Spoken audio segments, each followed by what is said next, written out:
One of my favorite things about Placemaking Week 2019 is learning all of these different projects that people have done and figuring out how I can take them back to Bethesda with me and adapt them for our own use. So I don't need to copy them exactly, and I shouldn't, but being able to look at that project and saying, that's really cool, and I bet we could do something similar that would benefit our community, I think is huge.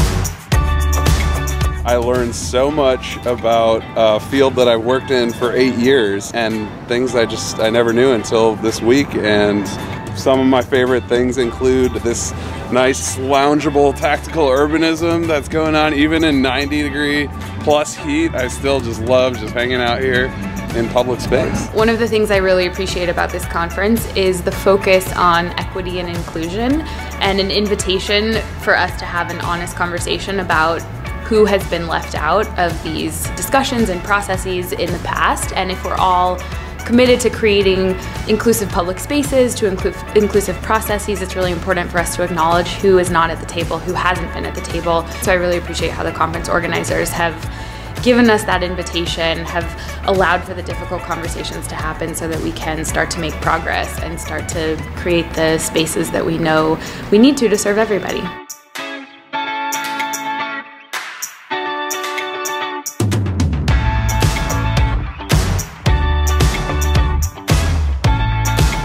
For me, one of the more intriguing things since I've gotten here has been actually, they did a lot of really interesting things, both to distribute the lectures throughout the city and distribute even the economics to some extent. Last night there was a cool dinner where you could sign up to go to small restaurants, right? Instead of catering something for 500 people, you've got 5 or 10 people going to 50 restaurants.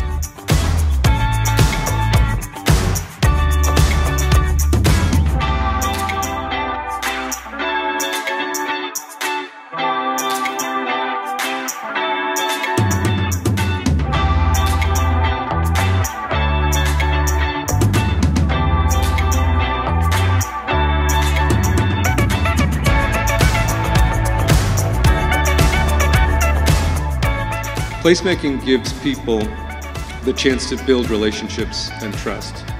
We have to care about each other to create caring communities.